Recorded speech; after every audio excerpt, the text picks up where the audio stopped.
देशाची राजधानी नवी दिल्ली येथील जंतर मंतर मैदानावर सोनम वांगचुक यांचं आमरण उपोषण आज 20व्या दिवशी सुरू आहे। त्यांची प्रकृती अत्यंत चिंताजनक आणि गंभीर बनली आहे। नीट पेपर फुटीच्या मुद्द्यावरून केंद्रीय शिक्षण मंत्री धर्मेंद्र प्रधान यांच्या राजीनाम्याची मागणी करत कॉकरोच जनता पार्टीनं सुरू केलेल्या आंदोलनात सहभागी होत वांगचुक यांनी 28 जून 2026 पासून अन्नत्याग केलाय। संसदेचे पावसाळी अधिवेशन 20 जुलै रोजी सुरू होत असून त्या पहिल्याच दिवशी आंदोलकांनी चलो संसद या शांततापूर्ण संसदेवरील मार्चची घोषणा केली आहे। डॉक्टरांनी दिलेल्या गंभीर इशाऱ्यानंतरही सोनम वांगचुक यांनी आपण कोणत्याही परिस्थितीत 20 जुलैपर्यंत स्वतःला जिवंत ठेवून संसदेच्या या लोकशाहीच्या मंदिरात देशातील कोट्यावधी विद्यार्थ्यांचा आवाज आणि आपली न्याय्य मागणी पोहोचवू असा निर्धार व्यक्त केला।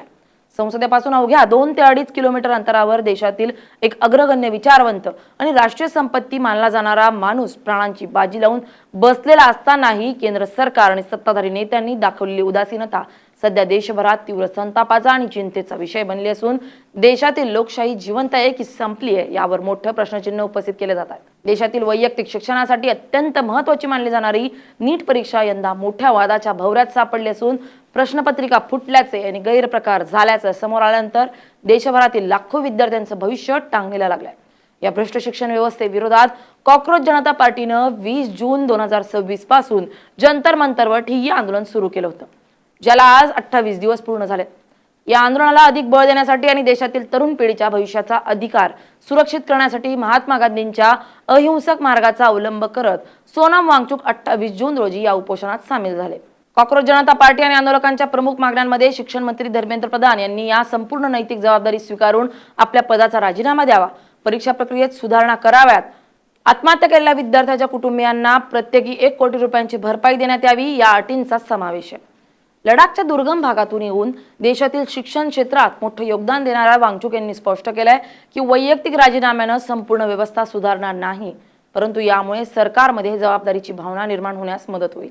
गेल्या 20 दिवसांपासून सोनम वांगचुक उपाशी आहेत। उपोषण सुरू झाल्यापासून त्यांचं वजन 9 किलोग्रॅमपेक्षा जास्त घटलंय।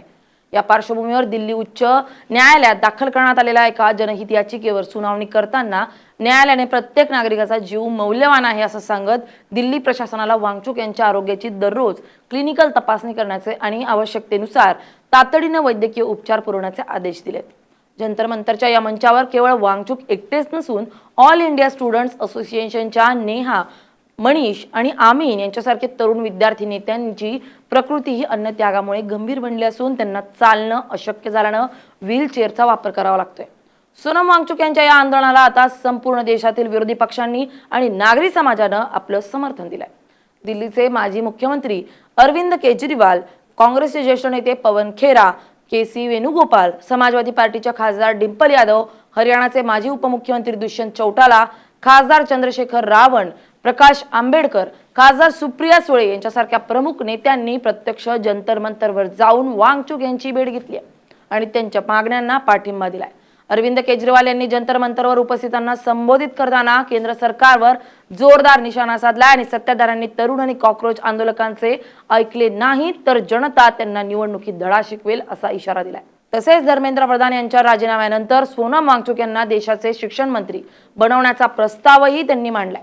सोनम वांगचुक यांच्या जीवाला एवढा मोठा धोका निर्माण झालेला असतानाही पंतप्रधान नरेंद्र मोदी आणि केंद्र सरकारकडून या आंदोलनावर कोणतीही प्रतिक्रिया किंवा संवादाची तयारी दाखवण्यात आलेली नाही। शिक्षण मंत्री धर्मेंद्र प्रधान यांनी कॉकरोच जनता पार्टी आणि त्यांच्या समर्थकांना देशाच्या प्रगतीवर विश्वास नसलेले आणि विस्कळीत करणारे घटक म्हणून संबोधत राजीनामा देण्यास स्पष्ट नकार दिलाय।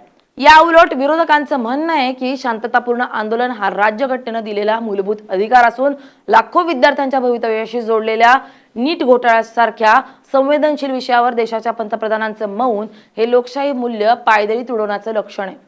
मेनस्ट्रीम मीडिया या आंदोलनाचे गांभीर्य दाखवण्याऐवजी आंदोलनकर्त्यांची बदनामी करण्यात व्यस्त असल्याचा आरोपही केला जातोय। सध्या जंतर मंतरवर देशभरातून येणाऱ्या विद्यार्थ्यांची, पालकांची आणि सामान्य नागरिकांची गर्दी दिवसेंदिवस वाढत चालली असून कॉकरोच जनता पार्टीचे संस्थापक अभिजित दिपके यांनी वांगचुक यांच्या समर्थनार्थ देशव्यापी डिजिटल आणि प्रत्यक्ष मोहिमा तीव्र केल्यात। सोनम वांगचुक यांनी आपल्या क्षीण आवाजात देशवासियांना केवळ संदेश पाठवण्याऐवजी 20 जुलै रोजी दिल्लीत प्रत्यक्ष येऊन संसदेवरील मार्चमध्ये सामील होण्याचं आवाहन केलंय। येत्या काही दिवसात सरकार या जनआंदोलनासमोर नतमस्तक होऊन संवादाचा मार्ग निवडते की आपली उदासीन भूमिका कायम ठेवते यावर केवळ सोनम वांगचुक यांचं आरोग्यच नाही तर देशातील लोकशाहीचं भवितव्यही अवलंबून असणार आहे. Bureau report LS Marathi.